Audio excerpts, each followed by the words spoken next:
Now, how about them damn Celtics? And we are back with another episode of How About Them Celtics. Sam and I are here recording Wednesday, June 25th. It's the day of the NBA draft. I'll get it out of the way now. You won't hear any draft stuff on this podcast because we're recording earlier in the day. However, go check out the channel. I'm sure we will have covered it. We might do a stream later today as you're listening to this. There will be plenty of NBA draft coverage on the YouTube channel. So if you're looking for that, go over to the YouTube. Here, we're going to talk about some other stuff. How you doing, Sam? Doing good. I'm very excited for the draft. I think if you guys are desperate for my juicy takes on the draft, I will have been on the floor stream wherever they did it today. So if you're just itching for it, I'll have been there. But today is I feel like we watched a Celtics horror movie for we're in one. We're in a Celtics horror movie. Like the slasher has gotten Drew Holiday, it's gotten Kristaps, and we're just kind of left sitting here wondering who's next. So we're going to talk about that. We're going to talk about the fallout of the Drew and Kristaps trades, which was pretty sad. We got some new, somewhat rumors from Shams today, who went on McAfee and did the signature LeBron step back of saying stuff we already knew about the Celtics, but he said it. Then we'll go through your emails. We'll go around the NBA, and then we'll do the rat list. Should be a very fun show. It's been a fun week on the channel. It's going to continue to be a fun time because there are people that like the NBA that don't care for the games. They love the transactions. This is your Christmas because everything's happening. Subscribe, hit the bell, comment. We're here every day. Full pods Tuesday, Thursday, Sunday. Game recaps, morning after, other videos, in between, breaking videos. Hit the bell. Yes, sir. Let's start with the Celtics trade roundup. Let's just start with what everyone's wanting to know about and ramble about the Kristaps and Drew trades for however long we'd like to. So we obviously did our breaking news videos on both of these transactions. I was out and about in Somerville for the Kristaps one, but pieced it together. Found a way. Regardless, Celtics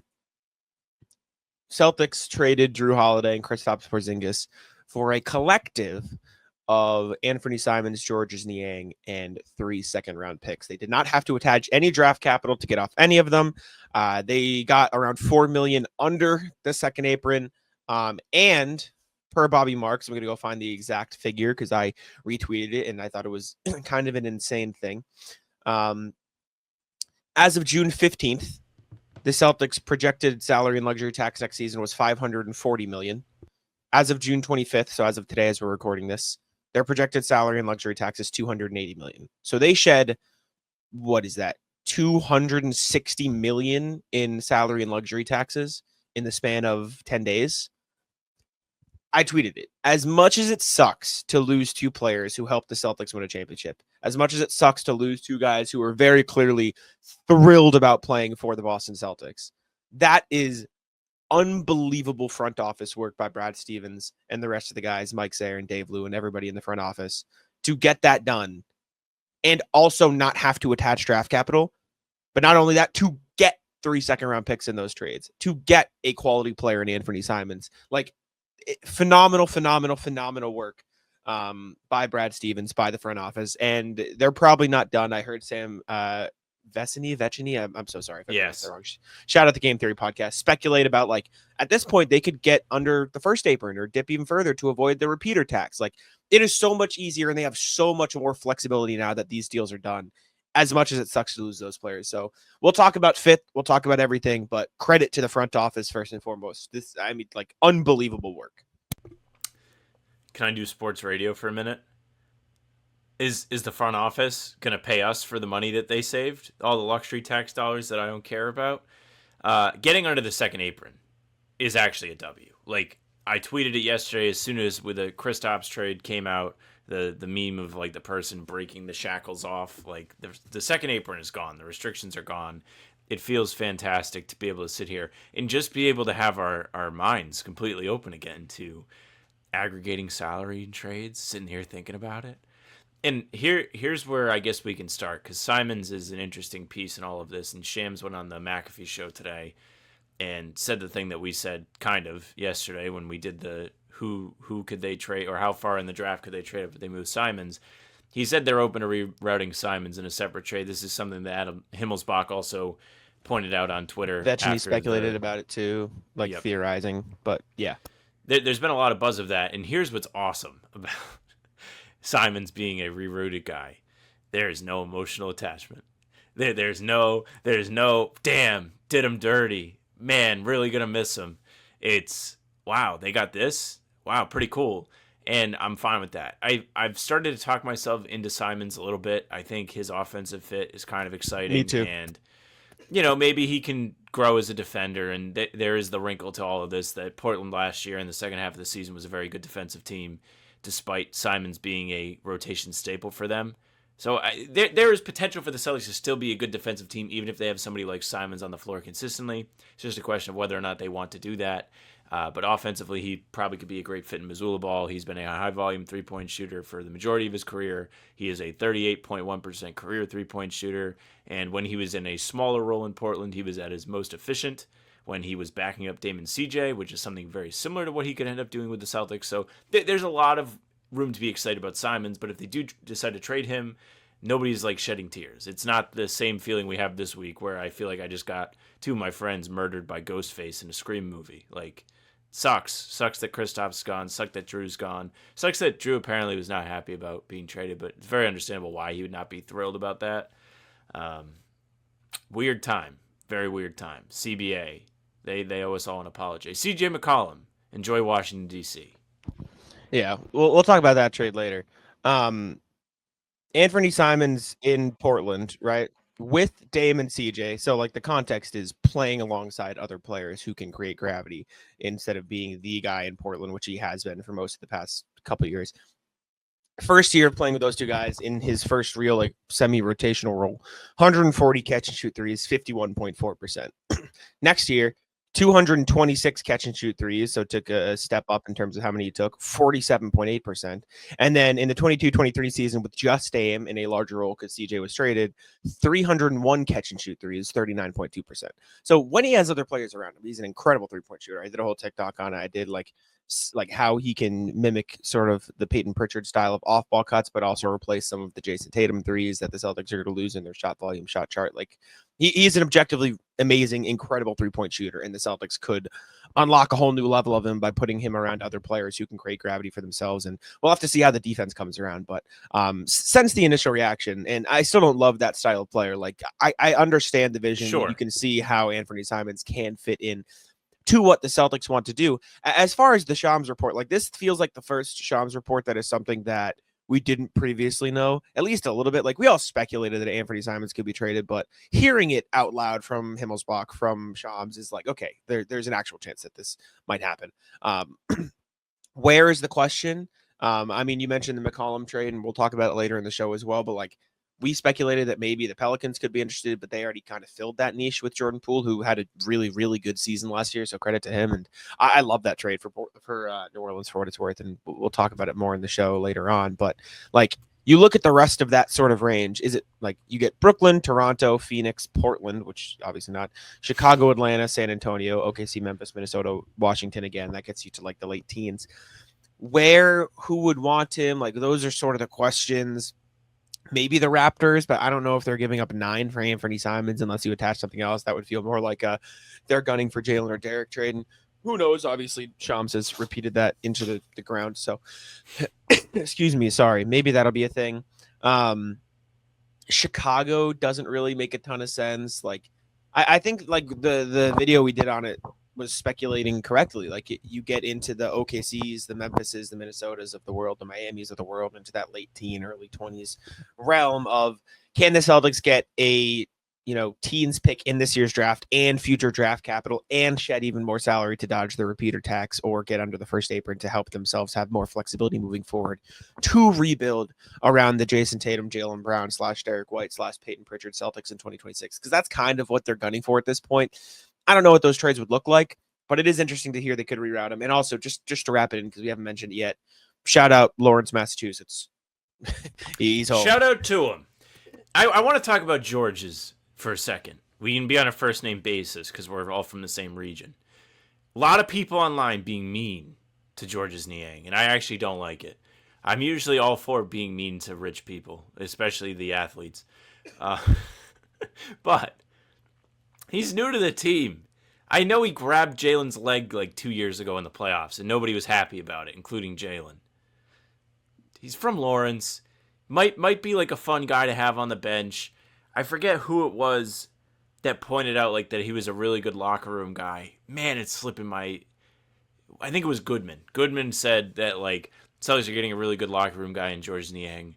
Maybe he's good for the vibes in a season that's like not meant to be the most exciting, or one that has a lot of weird feelings around it where it could go either way, and it might not be as fun to be in Celtic land as it's been for the last 5 years for a lot of these guys. It's awesome having a local guy on the team. I mean, ever since Jack and I have known each other, I'm always like, guys from Massachusetts, got to have them for whoever it may be. Cooper Flagg, Yeah. trade the farm for him because he's from New England. AJ, tank the season because he's from Brockton. I love a local. Missoula's awesome because he's from Rhode Island, of course. I love a local tie to the Celtics. It's so cool that Georges Niang gets to be on the team. I'm sure people in the comments are like, fuck that guy. He's out of shape. Doesn't really give you anything. Sure. Maybe the Celtics can have a Celtic effect on Georges Niang. Maybe he's able to feast off some catch and shoot opportunities. I'll say this about Georges Niang. He was an irritant for the games that he played against the Celtics this year on the Cavs. He really got up into Tatum and really busted his ass trying to defend him and did a decent job. There's the highlight where Tatum kind of got him to stumble a little bit and hit the three at the end of the quarter in the NBA Cup game. But I respected Niang's effort. I thought he made a difference in those games. So maybe he can bring that kind of energy to the Celtics. I know he was pumped about it. I know you shared the clip. I shared the clip. Noah shared the clip of him on the Jeff Teague stream where Jeff Teague called him and broke the news, and he was pretty pumped on the phone. He was like, oh, man, like, get to go home. Hadn't heard about this yet. And then Jeff Teague was like, oh, I hope I didn't lie to him. Yeah, exactly. Listen, man, I get people not loving Georges Niang, especially in the context of Kristaps Porzingis' return.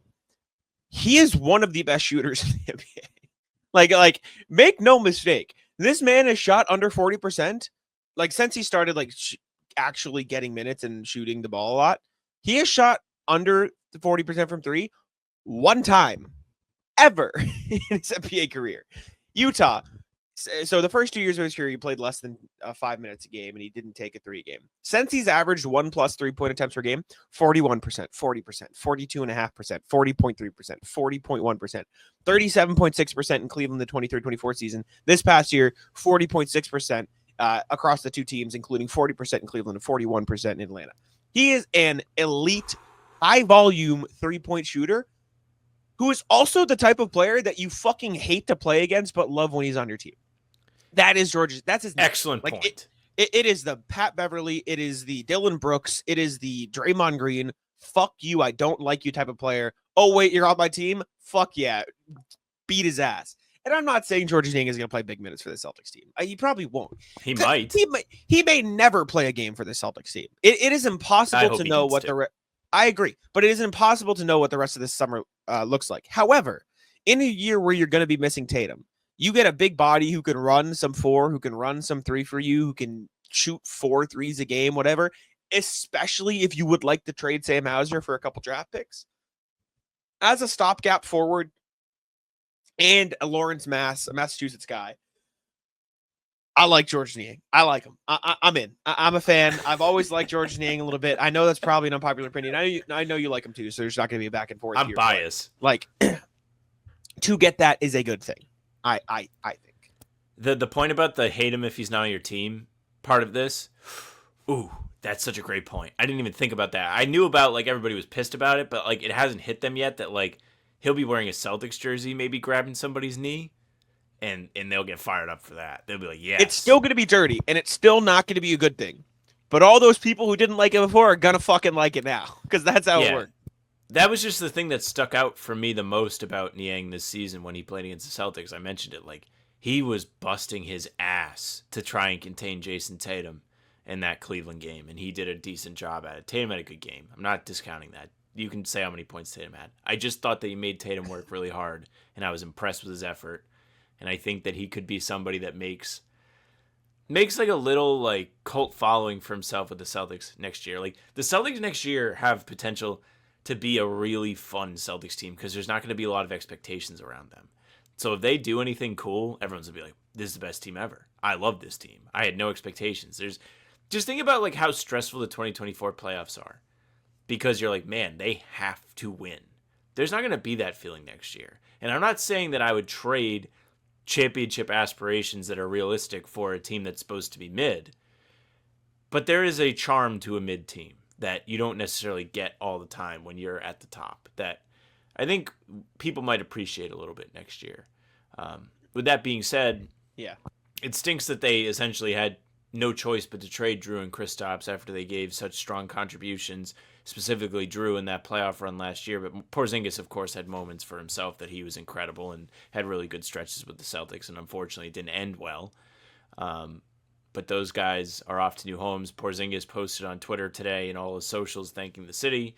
I don't think there's been any movement from Drew yet. I know Steve Bulpett did the article last night where it said Drew was pissed. I thought I saw people, maybe it was in the First to Floor Discord, saying that there have been other rumblings since that have been a little bit more calm, that he's not really that mad about it. I don't know if you want to talk about the potential fit of these guys elsewhere. We can if you want. If sure, not, we can dive into a little bit. I do have a few, just to, well, first, let me tell you about PrizePicks first. PrizePicks is the best place to get real money sports action this sports season. Basketball is over. However, you can still check out baseball. I've been watching a lot of Red Sox this season. I don't know if you have. I've been actually really getting into the Red Sox. It's sort of been my piece of the summer with nothing. I'm trying to calm down a little bit and compress, and it's been spiking the blood pressure a little bit, but you can still have fun, and I've still been having fun picking them more on hits, on RBIs. I always pick the more. It's more fun that way, in my opinion, personally. But you can pick the less, too, if you really don't believe in a guy, or if you're rooting against the Yankees, you can pick the less, just like Sam and I pick the less or the more on turnovers to root against people who are playing the Celtics. We do the PrizePicks every single show, pregame show, I should say, during the season when the Celtics are on. It's got a ton of weekly promotions like Taco Tuesday, where it discounts select player props up to 25% to provide you even more value for your lineups. You can even mix and match. So if you want to pick guys in different sports, in different areas of the sporting world, and combine them with baseball, with hockey, with whatever you want, you can throw it in there, even though hockey just wrapped up too. Download the app today and use code CLNS to get $50 instantly after you play your first $5 lineup. That is code CLNS to get $50 instantly after you play your first $5 lineup. PrizePicks, run your game. Okay, before we dive into some of the fits and stuff, I do want to double back on some of the Anfernee Simons draft stuff, just because now we know it's like an actual potential thing that could happen. Mm-hmm. I have a couple that I cooked up that we can look at. I have a feeling people probably won't love them, and I don't even love them, but just as an idea of some of the avenues that I think could make sense, and keeping in mind that everything we have speculated up to this point has not been close. So just keep that in mind. We probably won't, except for Rob version 1. Shout out Rob. He did mention the Hawks a long time ago. I think it was in that giant Google Doc of stuff that he presented to us. So shout out. But where is the one? So this would work, right? Reroute. So I did it in this league here, and I made a 3-team trade. Include the 2 seconds the Celtics would get. I'll add them here. I don't know exactly what, or actually I think I do. I think it's just this one and this one, right? Let's say it's this. Let's say the Celtics get Duncan Robinson, the 20th pick from Miami, a 2031st from Miami, probably protected in some way, and these 2 seconds and Duncan Robinson. They reroute Anfernee Simons to Miami. The Blazers take on Drew Holiday and Kyle Anderson into their TPE. Maybe they won't want to do that. Maybe the Celtics would have to. Blah, blah, blah, whatever. Would you be interested in this, rerouting Anfernee Simons for the 20th pick and a future first to save a little bit even more money? Obviously, you get a local guy, so I know you're a little biased. But yeah, I was going to say we're getting another New England gentleman on the team. Absolutely, is the Pope Catholic. I think having the 20th pick from Miami would be very interesting. I think it opens, if you trade Simons, it opens the door for more versatility when you're thinking about these selections, right? So if you're at 20, maybe Walter Clayton's still there. I don't know if he's the answer. Maybe you go someone that's more of a ball handler like Nolan Traore or Ben Seraph. Both guys who are Sam guys that are quick with the ball, don't really shoot well, can play a little, Traore not so much, Seraph, a little bit of defense. But if you do this trade, you do need to bring in another guard. And there's already significant questions right now. Like, people online have been posting what the projected starting lineup is today, June 25th, 2025, before the NBA draft has happened, before free agency has happened. And it's not pretty. It gets even less pretty when it's like, hey, Simons isn't on the team, but it's Duncan Robinson. Like, they almost have too many Duncan Robinsons at the moment. But with the draft, I think the starting lineup looks okay right now. Oh, is this like pre-Cornette, Horford draft, etc.? Yes. It's okay, like okay. Nimi I was gonna say five graphic. I was gonna say Pritchard, Jaylen Brown, Derek White, Anfernee Simons, Sam Hauser sounds all right by me. But then I guess when you consider what the center position looks like, I can understand. But I there's no world where they roll into the starting lineup. That's the context I'm using. Like that will get solved. That will get ironed out a little bit.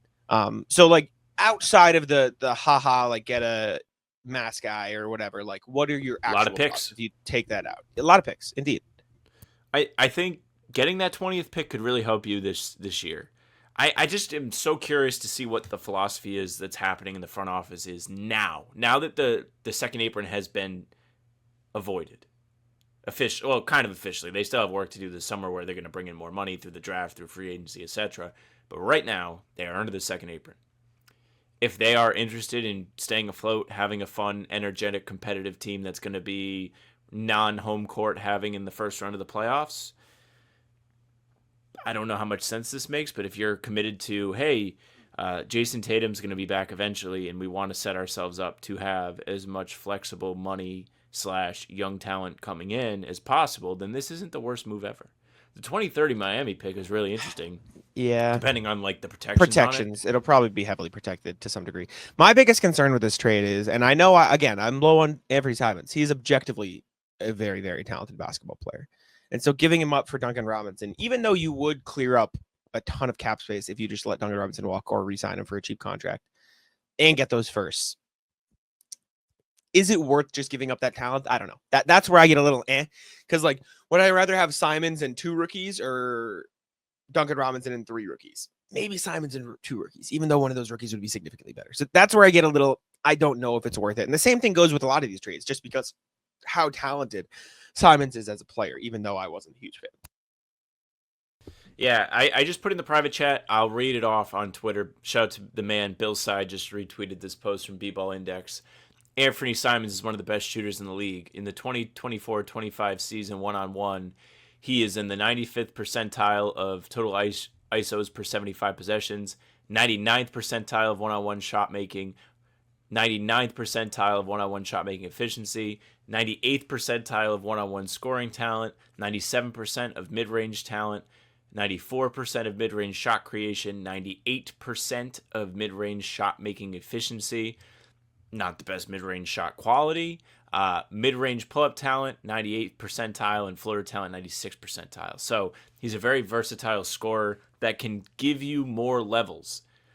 This will be very important, in my opinion, with Jalen being like without Tatum, right? You need somebody to be Jalen's Jalen. And it might be Anfernee Simons. Yeah, it might be Anfernee Simons. Or I mean, it's Derek White and Pritchard first, but like maybe they get interested there. I don't know. This is the other one, and we kind of went over a similar avenue earlier. It's just Memphis. You get the 16th pick. You get Brandon Clark and John Concher, and you get Orlando's 2028.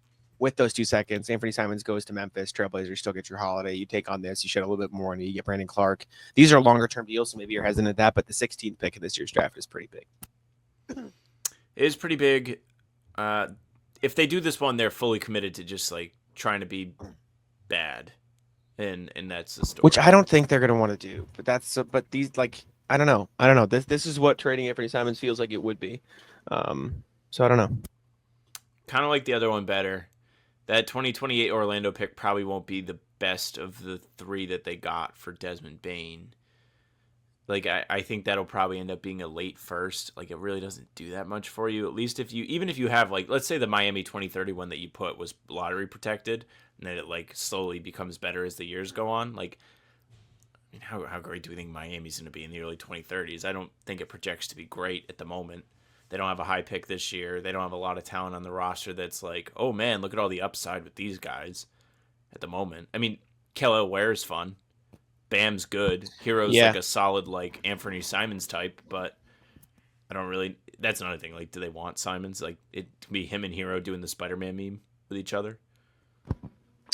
Yeah, I don't know. It's hard to see any other ones because all the teams in that range are awkward. Minnesota, I think, would probably love it, but they can't really do anything with the second apron. They would have to wait till after the draft, and maybe there's a like handshake deal in place. But I don't know. Yeah, we can talk about the fits too if you'd like about Drew and KP, and I mean we talked about Simons and Niang a little bit. I like this trade for both teams. Like I don't think either of these trades I walked away and was like, what the hell are they doing? Like, I fully get it with Atlanta. I wrote an article about it in the morning before it happened. I get it with Drew as well. You crystal balled that one. It was very impressive. I know. I wrote like, oh, the trade's going to be something we don't know. Hawks. Like, think about it. The Hawks have carefully pieced together a lineup of long, lanky, really good defenders around Trae Young. So they're going to roll out Trae Young, Zachary Risache, Dyson Daniels, Jalen Johnson, Kristaps. Like, if you want a lineup to cover up Trae Young's defensive weaknesses, that's as close as you can get without adding Victor Wembanyama. Like, that's an incredible job by the Hawks. I really like it if he can stay healthy. And Trae Young's never gotten to play with the floor spacing big, so I think it'll be interesting to look at too, especially because Jalen Johnson can be the lob threat. And then you look at Portland, you could roll out what? Drew Holiday, Shaedon Sharpe, Tumani Kamara, Donovan Clingan, and Jeremy Grant next season. Like, that is going to be a disgusting defensive team in a positive way. Like, that's an awesome defense with Scoot Henderson off the bench, with Robert Williams off the bench. Like, they're going to be an elite defense with that group. They had a really good, and Denny Avdia. I didn't even mention Denny Avdia. Like, I mean, they still have 8 and 2, whatever you think. Exactly. He's still there. Exactly. So I'm very excited to see. I like the trade for both teams, especially with the prices they paid. Yeah, the Portland one's interesting, right? I found myself like flip-flopping on Portland yesterday when I was trying to talk about Drew's reaction to being traded. I was like, well, like, if you're Drew Holiday, what is this to you? And he went up to the podium the day after they got eliminated by New York and was talking about it. He was like, still a lot of opportunity to win in Boston. I'd like to be here going forward. Felt like at that time it was a foregone conclusion that he would not be here. And thinking about the transition from Boston to Portland right now, it's pretty polarizing. Boston, last 2 seasons, have been a surefire championship contender. Portland, as great as they might be defensively, and like, they are equipped to be very good defensively. They were very good defensively last year, even with Simons on the team in the back half of the season. They had a strong close to the season. They still got a lot of teams they're looking up at in the Western Conference. Like, they actually are very, very big Western Conference victims at this point. Like, Oklahoma City better than them. Man, I'm just blanking on Western Conference teams. Denver better than them. Better than Portland? Yeah. You can name the whole Western Conference. That's what I'm saying. Like, OKC, Houston, LA Clippers, LA Lakers, the Warriors, Nuggets, the Warriors, everybody, the Timberwolves, almost everybody is better than the Blazers. However, what this does for the Blazers is allows them to not have to worry about extending Anfernee Simons, gives them a good veteran and stopgap guy to help teach Scoot Henderson, to help teach Shaedon Sharpe, to help bring that defensive identity to Portland under Chauncey Billups that he already implemented last year, to help them start winning and start what I look at as sort of the Fred VanVleet, let's bring him into Houston track of let's start winning a little bit more games with these young guys so they can get the reps with Drew Holiday. And then on top of that, if he does play well, you can always flip him on an expiring contract to get more value and get guys on your timeline. So I like the trade a lot for Drew Holiday, even though, unfortunately, per Steve Bulpett, he is, quote, pissed that he is going to Portland. So sorry, Drew. I do feel a little bad, but it's tough. Maybe they'll be a fun team. Who knows? They still have work to do. They have the 11th pick in the draft. Maybe they get somebody that's exciting and can be a bit of an initiator for them offensively. Like, that's the biggest question mark for me with Portland is where are they going to get offense from? Where are they going to get offense from? Like really consistent, like high-level offense. I think they're taking a bet on the Shaedon Sharpe jump. I think Denny Avdia, another jump. He was really good to end last season. I think you're still banking on a Scoot Henderson jump to continue because he's still super young. Like, I do think there are routes. And, I mean, Dunham and Klingon, like, they have a ton of young guys that have a ton of work to do. So I think it'll look good. Maybe you get, like, a Liam McNeely or a really good connective piece in the draft at 11. Cedric Coward at 11. Like, you find something there and you go from there. And I think that'd be pretty interesting. You want to go to the email? Is that it? Yeah, we can go to the emails. All right. Reminder as always, you guys can email us at hbtcpod@gmail.com. That is hbtcpod@gmail.com. Give me a second while I pull it up here. We appreciate y'all's emails. I think we might have a couple from pre-trade Bonanza. I also need to re-sign in, real quick because I got logged out. That's on me. It's my bad. Can you text me the new password in private chat, please? Don't say it on here. Don't say it on. It's the regular password that you would use. Okay. And if it doesn't work the first time, just put an exclamation on it. Okay. Thank you. Okay, I have like 4 passwords that I would use regularly, so let me try this one first. It's the most common. Okay. All right. Let's see. All right. Attempt 2. Okay. Gosh. Okay. Attempt 3. 1 sec. Oh, boy, let me pause this real quick. Okay. Password found. We're back in the email. Here you go. Here's the email. Let me share my screen here so you guys can take a look. First one, RJ. This is pre-trade craziness. The season is over. Long live the season. Morning, folks. It was fun being the defending champs while it lasted. Congrats to the Thunder and their defense for winning the 2025 title. The MVP should have been split between Caruso and Hartenstein for the impact they had on limiting the Pacers' offense, or if the voters wanted to be really bold, they could have given it to Hallie because his value was never so noticeable as it was in his Game 7 absence. SGA was the easy call with his 30 points on 22 shots per game. He just wasn't the right call. I disagree. Shea was absolutely the MVP. Back to the Celtics for a minute. What thoughts do you have on Tyler Lashbrook's role in Boston this coming season? Be well, RJ, who still thinks Tyler Lashbrook is the name of a protagonist in a gothic romance novel. I think it'll be just similar to the one he had before he went to Maine in a player development type role as an assistant. So shout out Tyler Lashbrook. Yeah, I'm sure being up in Maine was good experience, and he'll be able to apply that to his role with the Celtics. But yeah, it's too bad the finals ended the way it did, because it was a super fun start to the game, super fun series. Actually, first half of the game was really fun, and then, I mean, OKC was probably the deserving team. It'd be pretty disappointing for their fan base if they didn't win it Sunday. And shout out to them. Indeed. I'm getting signed out of all my Google things now. Just signed me out of our Google Docs. Okay, awesome. Next email. Next email we got. It did that to me when I signed into the YouTube for the first time. Like, I had to have my browser swept. I think it's good now. It's Prince Spaghetti Night, says RJ. Anfernee, welcome to Boston. For those of you way younger than myself, this is a reference to YouTube clip RJ sent us. It's only a minute. What is this? Let's see.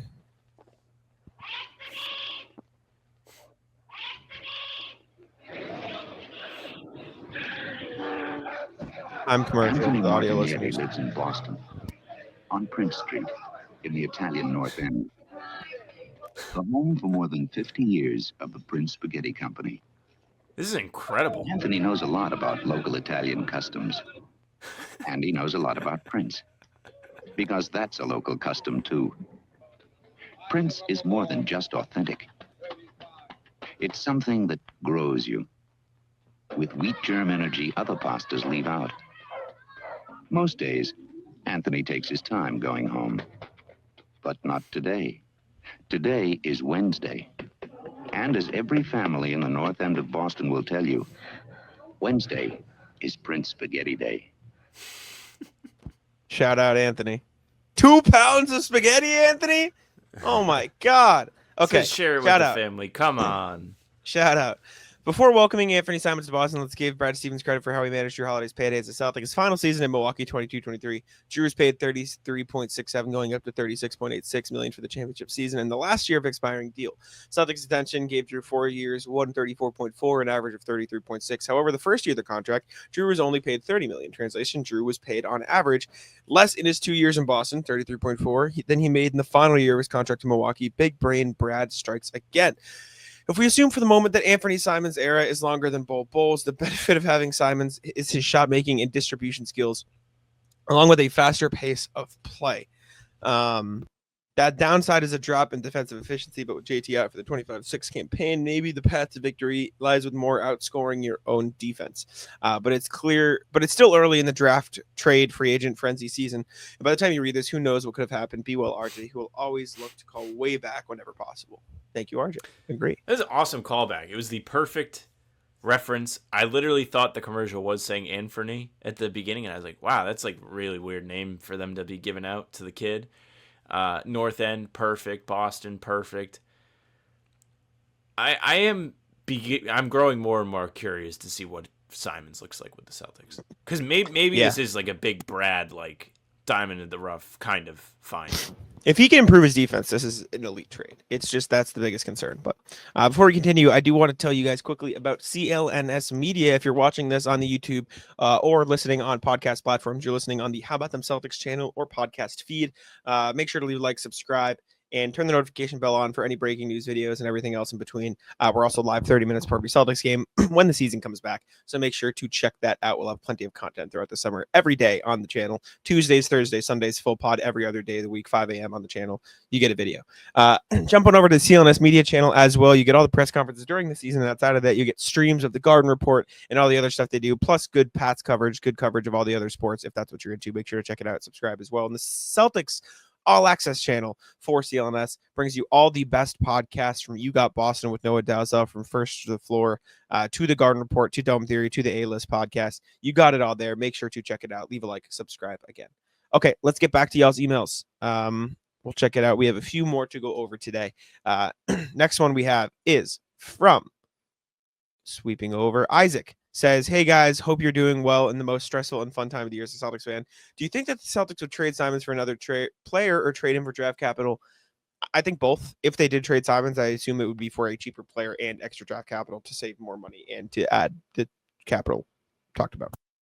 Yeah, I think if you are going to move off from getting the draft stuff is really important. I think there's a layer to this too where we all, including Brad Stevens, number one in this category, need to monitor what it's going to cost to bring him back next summer or extend him. Like, if the Celtics work an extension with Simons now that's like team friendly, I'm not sure that you need to trade him, but I think if you're Brad Stevens, you want to look to see what it looks like first. If you can get Simons back for 25, like a Trey Murphy contract, 25 to 30 mil, in. If he's wanting like, no, I'm worth more, I want to be a top something guy, a little bit less in. The thing about that is like, what team what team is going to give him that money? Well, there's a few teams positioning themselves to have cap space, and I'm not saying they should or they will or anything like that. However, I know, but like if he positions himself to be one of the only guys in a certain class, right? Like next season projected to be free agents, right? LeBron, he's not going to hit free agency. KD, he's not going to hit free agency. VanVleet just signed an extension. Kyrie just signed an extension. You're going to have Harden, but I assume he'll probably sign an extension to get himself paid. Not even next year. Not on here. Not on the sheet I'm looking at for 2026. No, I mean, you'll have Zach LaVine, but he's got a player option. Luke has a player option that year. So, okay. Like Ayton, Fox is probably going to sign an extension. Actually, he might have already, or he is going to, right? And then you run into the best guys are Ayton, Middleton, Porzingis, Randall, like Porzingis, Jaren Jackson, Tobias Harris. Like at that point, Anfernee Simons will be one of the better players in the class. And you look at the guys who are supposed to have like the cap space in that season, next season, right? Like you've got some teams positioning themselves to have the space, like the Wizards. And I'm not saying they're going to be itching and, you know, dying to sign Anfernee Simons, but if they have cap space, they might as well use it, right? And this is all projected, right? I don't know. I don't know if I would say that. If you have cap space, like just look at what has happened to the Celtics in the last, I don't know, we can say months. We knew this was coming. But you have to use it or else you lose it because then you're going to have to re-sign your guys and that'll take it up. It's like the Rockets signing Fred VanVleet to a 3-year, $120 million contract. You have to use it so then you can make use of that cap space and re-sign your guys, right? Like if you're the Wizards, letting that cap space go into the dust does nothing for you because you're just going to have to re-sign Koulibaly. You're going to have to re-sign Sarr soon. You're going to have to re-sign Bob Carrington soon. So you might as well have the extra money to work with and worry about shedding it later if you need to. A la Rockets, Fred VanVleet and what they did, and Dylan Brooks and like Jock Londale for $8 million a season, right? Like you don't just let cap space go to waste. Yeah, but the Houston Rockets were in a different position when they did that. All of their core guys were on rookie scale contracts. The Celtics have, as of right now, the Celtics right now have Jalen and Jason on Supermaxes, Derek on like half of that. I think we're talking about different things. Anfernee Simons? I am saying other teams could try to steal Simons in free agency, like the Wizards. Like the Wizards could be the team to try to take it away. And so if the Celtics don't want to pay him that much as the Wizards could overpay him, then you might look to trade him. I'm not saying the Celtics should overpay him. I'm saying if the Celtics can't get him on that $25-ish million deal, and you do think there are going to be other teams in free agencies like the Wizards, like the Nets, who are going to want to overpay like the Rockets did for VanVleet, then you should consider trading him. I don't think the Celtics should overpay him is what I'm saying. Okay, so I guess those situations make a little bit of sense because those teams will not have large contracts on their books, so they can afford that. But I still think, like, even if you're one of those teams, you have to be wary about giving somebody like Anfernee Simons a big contract unless you're completely married to the idea of them on your team for the next however many seasons. Well, that's why you do like a VanVleet deal, like a 2-in-team option. No, if you're in on that, then fine. But you have to be wary of it because teams are no longer going to be interested in taking big contracts on guys of Simons' caliber. You're seeing how vicious the CBA has been and how contracts are just going to get absolutely whopped in the NBA now. These middle of the pack guys are going to get screwed. They're never going to get what they think they're worth. Yeah, but I mean, like the Wizards are going to have like $100 million in cap space in a couple of years because of the trades they've made. Like that, it's just you want to use it when you have it. But how much is that is going to go to Koulibaly getting a new deal or Some of Sarr it, eventually getting a new deal? But Sarr doesn't need one for like 3 years. Carrington doesn't need one for 3 years. George won't kick in for 3 years. So Koulibaly's, I don't know when his kicks in. I think it'll be 2 years. So like next year, they should have almost all of it. Especially because like Middleton's off the books, are going to be coming off the books. McCollum's going to be coming off the books. I don't know if Marcus is. I know McCollum is. Maybe Marcus is. But like that's a shit ton, right? So I don't know. I'm just saying it's possible other teams could overpay for Simons, and that's just something for the Celtics to be wary of. That said, back to this I don't know. I would say 50-50 Simons plays for the Celtics next year. Maybe 65-ish, yes. But I don't know. By the time you guys are all listening to this, the percentage will have changed. Maybe you'll know. Rob Vera, initial thoughts on the Simons and a mock trade. Hi, folks. Brad does it again. Didn't totally predict Drew getting traded for Simons. Knew that Brad would get a serviceable player and at least one pick back for Drew. Fair deal for both sides, but Brad still has more work to do since they got $5 million savings for $15 million over the second apron without signing the rook and filling that last spot over $12 million over the second apron, factoring in the salary of the rook in the last spot. Celtics have since fixed this with the Kristaps deal, but been watching a lot of highlights on Simons. 1, didn't realize how explosive and quick he is. 2, he finishes well at the rim for a small guard. 3, he's terrible on defense. 4, he throws a lot of lobs. Hopefully we can have a big that can take advantage. 5, I can see us flipping him at the deadline if he doesn't work out. And 6, Brad definitely not extending him for a higher amount than what he's earning now. Agree. Now, because Brad still has a lot of work to do, I've identified 4 teams Brad can talk to one-on-one. No need for a third team with the TBE because they have significant cap space to absorb some of KP's money. So this is a little bit irrelevant now. But the KP trade, he said, was Memphis, Brandon Clark, J. Huff, and a first for KP, Mimi, and Tillman for clarity. Didn't have a reason. I like the trade, but it's irrelevant now. But thank you for the past suggestion for KP, and now he's a Hawk. So appreciate you, Robin. I agree about all of these Anfernee Simons points. Simons is growing on me, man. He's growing on me.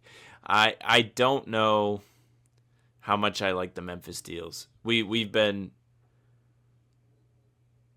kind of discussing it. It's just I don't care for it. I think they need to get more back. They no longer need to just get salary dump stuff back. Like now the Celtics can play ball.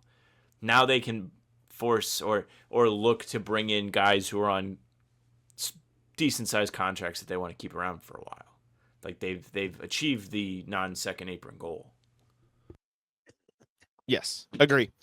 There's still a little bit more work to do if they want to bring back Luke and everything, et cetera, but phenomenal start. KP trade. Julian Rosa says, hey guys, here's a 3-team trade for KP. Well, shit, I'm sorry. It's a Warriors trade. Then he says he would package 28 and 32 to trade up and draft Danny Wolf. I wouldn't hate that, depending on what teams would be interested. I don't know if Wolf would start either, and Trace certainly wouldn't start if he was in this trade. But thank you for the trade idea. I'm sorry we didn't see it before KP was traded. We appreciate you very much, Julian. Last very email. Sad. RJ says some questions about the Simons and Niang trades. Also, I tweeted this. Maybe I'll say for Atlas. Never mind. Remind me. All right. Morning, folks. Writing this at about 8 a.m. on draft day with a few questions to kick around regarding the newest Celtics. How much did the Celtics trade plans change because of JT's injury? We knew salary needed to be dropped going into this offseason, so big names with bigger contracts are going out the door. Did Tatum's unscheduled year off change the type of player Boston was targeting? Honestly, I don't think so. Like both of these trades would have made a lot of sense with Tatum healthy. If anything, they might have made more sense with Tatum healthy because you could roll out like Pritchard or like Derek White, Simons, Jaylen Brown, Jason Tatum, and Al Horford, who would almost certainly be back with Pritchard, Niang, Hauser off the bench. Like that'd be damn good.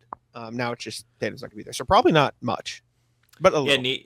Niang is like a good depth piece for a competitive team. I question his fit more so now that Tatum is not in the lineup because he might have to eat more minutes and it may make him look not as great, frankly. But low key, I bet the Tatum injury improved the value of these players, like by chance, because if you theoretically improve the value of the guys coming in, like in the long run, it will. No.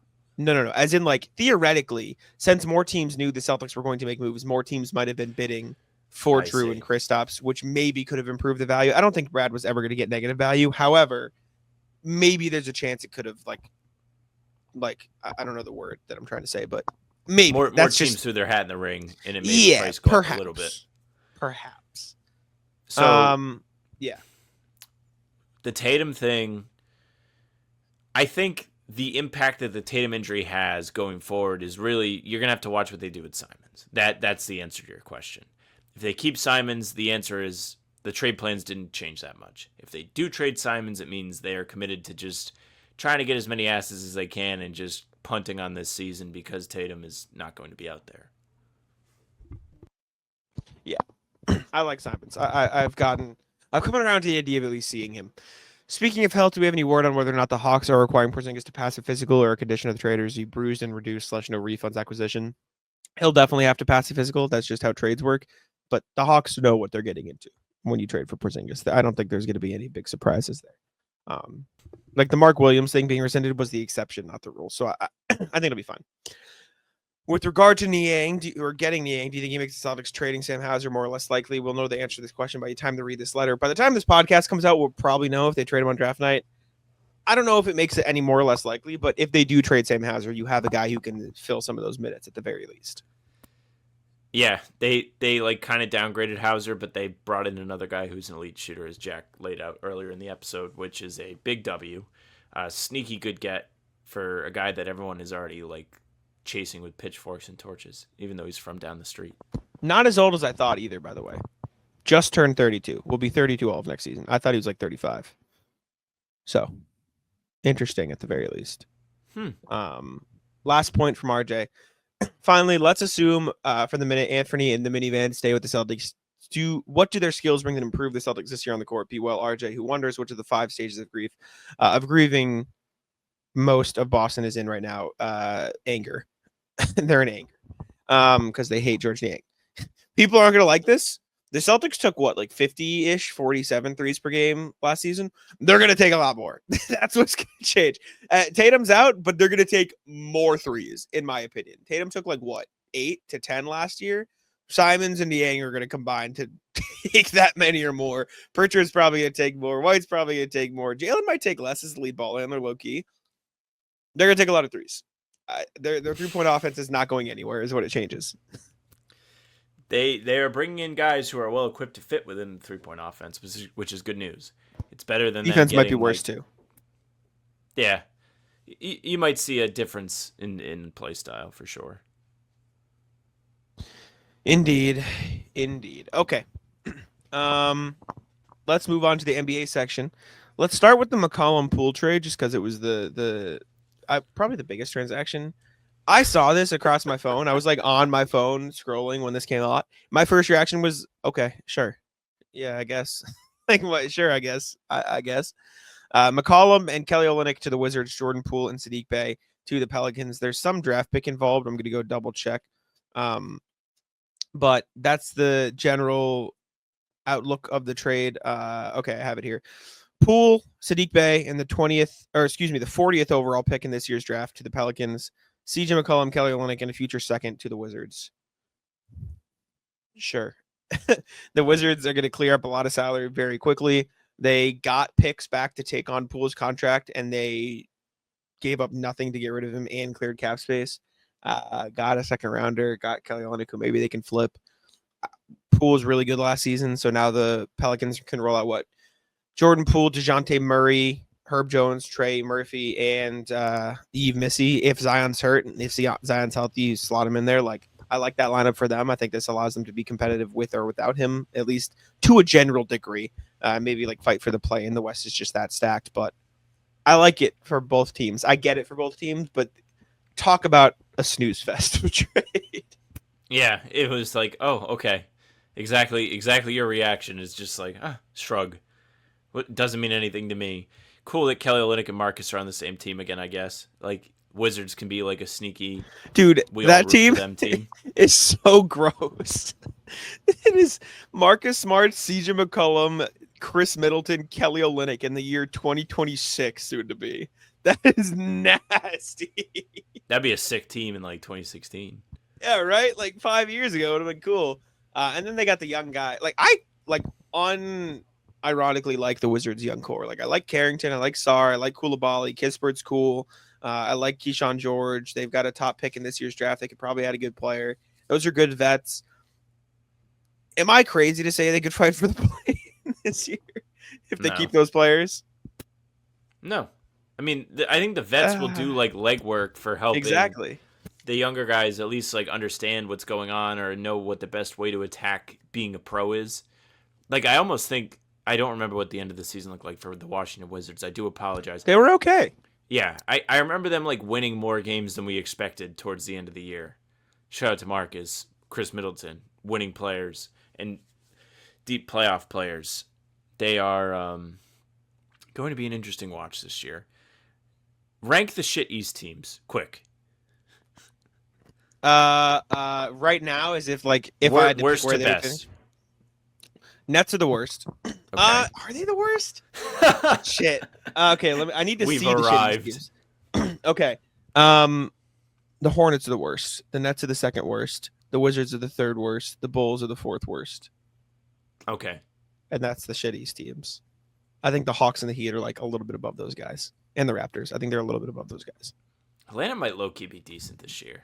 I think the Hornets. Maybe the Hornets are better. The Hornets are like a wide window team, I think. Like I think they have the lowest floor, but the highest ceiling of that four.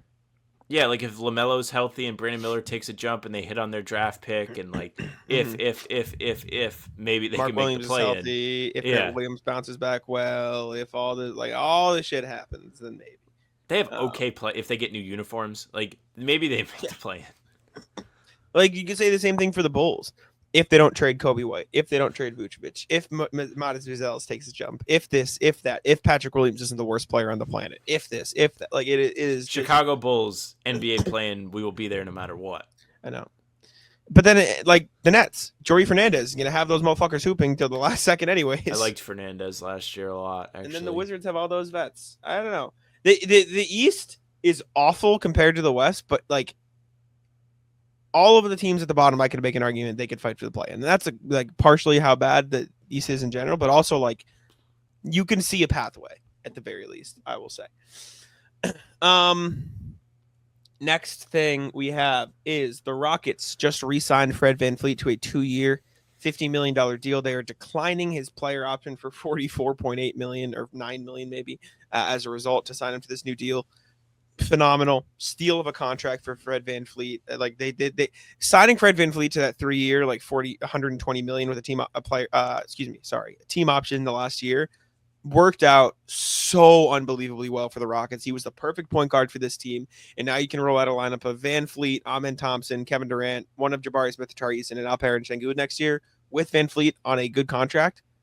That Rockets team has a real shot to make it out of the West. I'll be rooting for them, I think. I'm trying to think if there's any other player out there I need to be rooting for. Any Celtics guys out there? Drew? Maybe. Drew in Portland. Yep.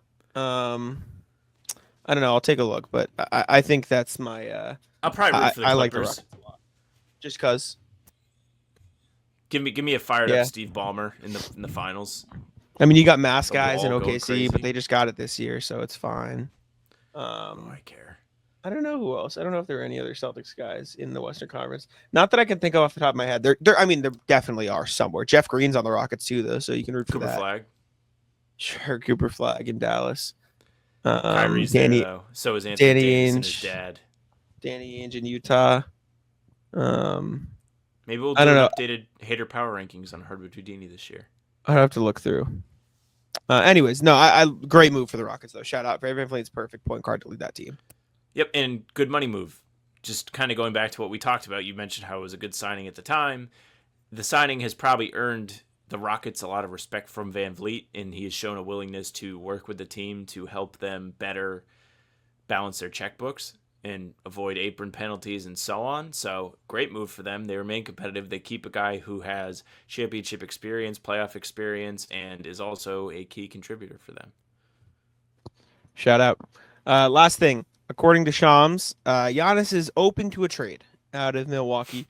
The full quote: Giannis Antetokounmpo is open-minded in considering other options outside of Milwaukee. He has not requested a trade yet, but remains open-minded from my understanding. The Bucks, for their part, are fully operating like Giannis will be back. That's their messaging to other teams, to free agents when they're going out to sell other free agents to come on July 1st and sell their own free agents. It's that Giannis is here. Let us operate in free agency, operate at the draft, see what moves they can make to get the team better. One thing about Giannis is that he always plays close to the vest. The moment he feels like in Milwaukee they're not competing for a championship, he's going to look around. He has said that on the record. So this says nothing, but it was a Giannis thing. Shams, always willing to go up on TV and say nothing. Shout out to him. He literally said, Yep. Giannis hasn't requested a trade. If they trade him, he won't be mad, but he's not forcing a trade, and the Bucks don't want to trade him. So if you put like all of those things together, like as like a math equation, the equal sign tells you that Giannis is not being traded right now. Yeah, for now, until he asks them to be traded, which could happen because he's open to it. So I was thinking about you and your Hawks article yesterday. We haven't heard any real Jalen Giannis talk, like from like that the conversations are happening. It's true. Yeah, you know what? Let's pick if the Celtics do trade Jalen or Derek. It's going to be a team we don't know about. So Sam, plant your flag. Where is Jalen or Derek traded? Give me one for each if they do end up getting traded. So we heard about the Raptors today. Reliable or not, heard about them. Exactly. Let me look at Tankathon. I'm looking right now. I think Jalen, if Jalen is traded. Yep. It's got to be Dallas or it has to be Milwaukee. Ooh, okay. I like Dallas a lot. Well, not that I want Jalen to get traded, but I think that's very interesting. I don't think they'd trade the first pick, though, for Jalen Brown. That's the only way. I'm even like caller ID Nico. If I know the first pick, I'm just saying, oh, sorry, I'm in the bathroom. I can't talk right now. I see. I'm gonna name. I don't know who they would ask for. I don't actually think Pacers. No one's talking about Jalen. Either. I don't know. Either. You prep for when Halliburton is back. You stay competitive in the Eastern Conference next year with them. You trade all of your future draft picks and swaps, and you trade like Mathurin, and you trade whoever. I'm not saying the Celtics should or would or whatever do it. I'm just saying that as a team, not one person has ever said, and I get why they would want to go all in right now. I'm going full tinfoil hat. That is one. The other one I will say that no one has talked about. Let's go with The Los Angeles Clippers. Congratulations. The Nuggets. Oh, The Nuggets. all right. We got to talk about this, actually. I'm so happy you said this. The Nuggets. Denver's owner went up in front of all the media yesterday. Yes. Let's start. And he said, hey, in the NBA, yes.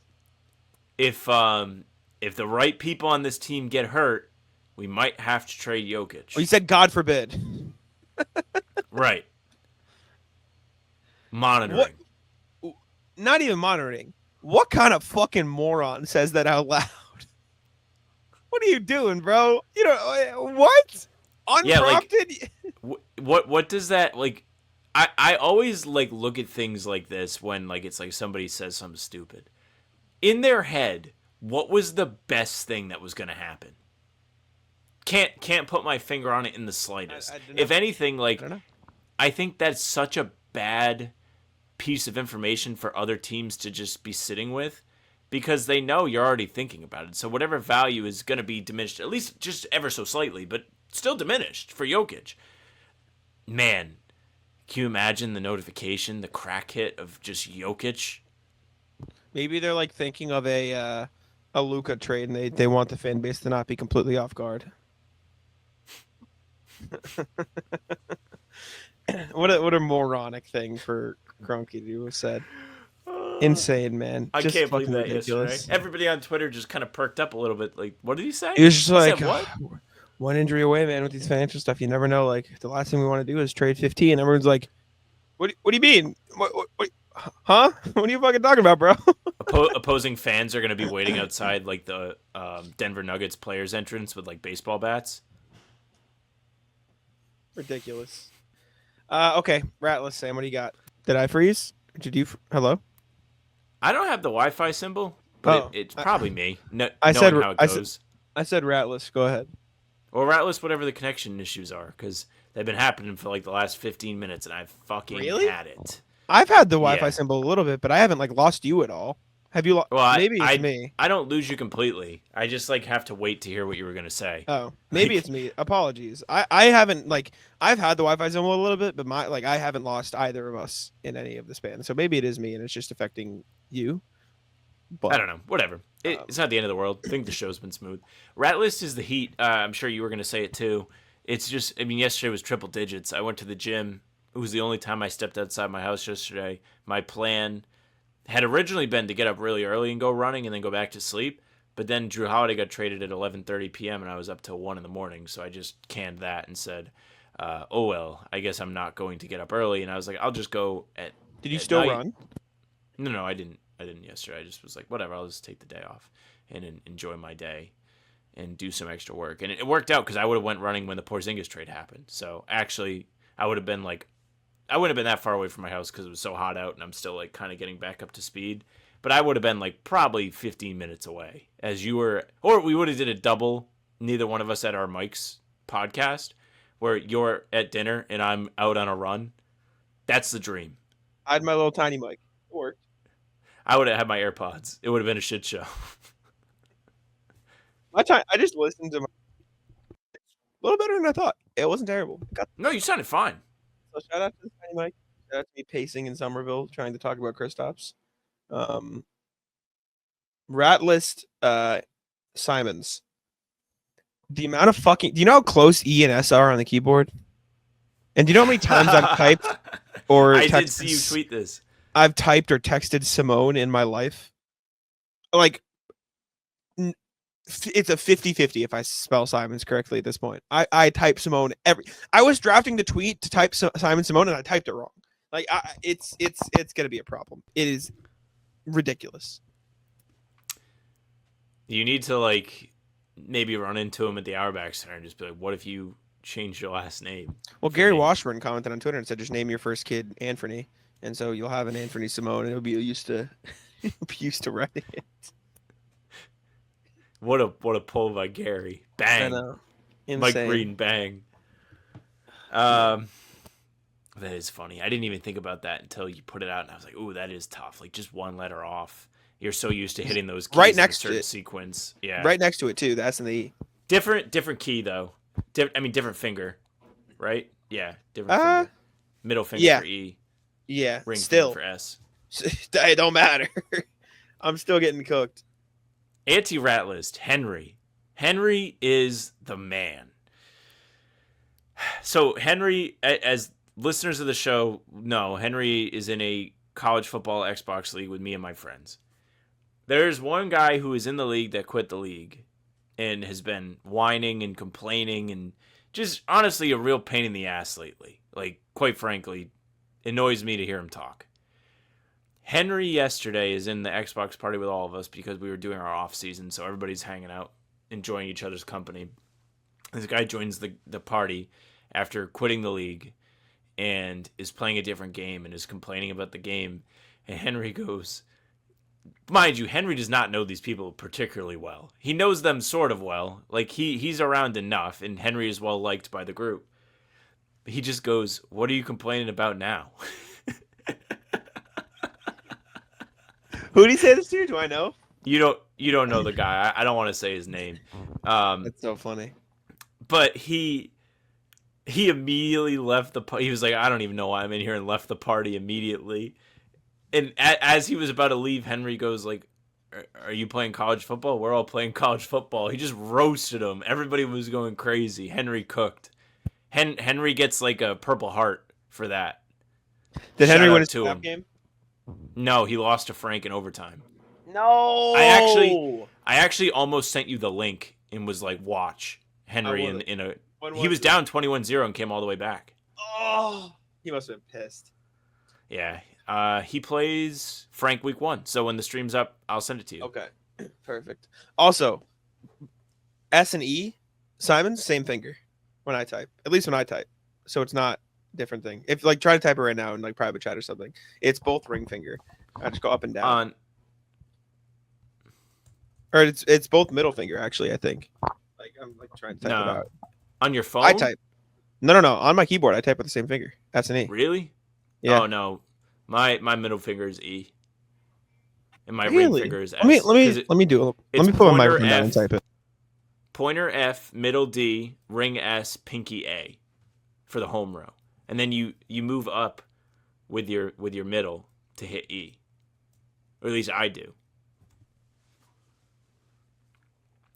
This is like you're two right. like You're right. No, you're right. I think I type it. This is two professional baseball hitters. I'm still typing shop. it. I'm still typing it technique. completely differently. Or I'm still fucking it up every time. That's all I got though. I don't have any more route list. I think I'm done. I'm trying to think if I have anything else. I don't think so. I just checked if my car got towed today, but it didn't. Bless up. I heard that a couple of people's cars got towed in Brighton and mine's. Really? So I don't know if I want to out my spot. Mine's in a spot on like a side street. So you know how parking signs have like arrows where it's like forward and backwards? Yes. Mine only has one arrow. So there's technically one spot on this little side street that's not permit parking. It is like allowed. So I parked there, but now I'm worried that like it's going to get technicality or whatever. I really hate street parking.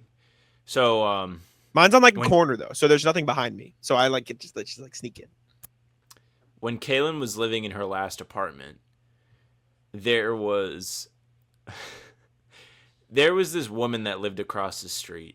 And mind you, this apartment was all street parking. It is on like a neighborhood street, like within like the city. Like, is this the one I don't know how to describe it. Like no, but it's like 2 streets over. Like the environment is the same. That area. Okay, yeah. And this woman is across the street and has a very nice driveway with plenty of room and never uses it. Yet, if Kaylin's car was ever so slightly like barely past like the threshold, she would like leave a note on the windshield and like threaten to tow it. Can you even tow it? Like if you're not like a public like officer, can you even be like tow this car? Well, she can call. She can call to get it towed. I'm not convinced people are showing up to tow it. That's why the other cars got towed. That's why I was worried that my car. Oh, somebody was like. So the story is, allegedly someone called and said they were illegally parked, and so it got towed. And they don't even think they were illegally parked. Weird people. Who is doing that? I'm trying to think if I have any other route list. I've been out of Brisk for like a week now. I'm like itching. Dude, the heat is so bad that I'm like, I have all of my shades and windows closed because it is hotter outside than it is in my room. And so in order to keep like the hot air out, I'm closing my windows, keeping my shades closed to keep the sun from beating down. You have air? I will. The AC doesn't really work in here very well, so I have a fan. It works in my apartment, so it's like not too bad in here. My fan's like blowing right on me, so I'm not uncomfortable right now. But the other day, I like flipped in my bed. Sometimes when I can't sleep, I'll like move around, so I'll like sleep the opposite way or whatever. So I just like slept with my head where my feet are and whatever. I was like moving around, but when I flipped, the sliding glass door in my room was like at my feet, and so I woke up and I was like, why the hell are my feet like sweating? And it's because I had like somehow moving in my sleep moved them behind the curtain, so they were like in front of the sliding glass door, and it was so hot that I could feel the active difference in temperature in my feet than the rest of my body because they were being exposed to the sunlight. That's how disgusting it was outside. my friends were talking about like getting in their cars after work. Can't imagine having to go to work, by the way. But like having the metal seatbelt hit your fucking skin. Yep. Oof. Don't miss that. I'll tell you. Final Tragic. rat list. I'm on Twitter right now, and this is going to happen a lot because 'tis the season. Jersey photoshops. If you're gonna do a jersey Photoshop, don't use a number that's in use or retired. It drives me fucking crazy. Somebody Legion Hoops photoshopped Anfernee Simons with 88.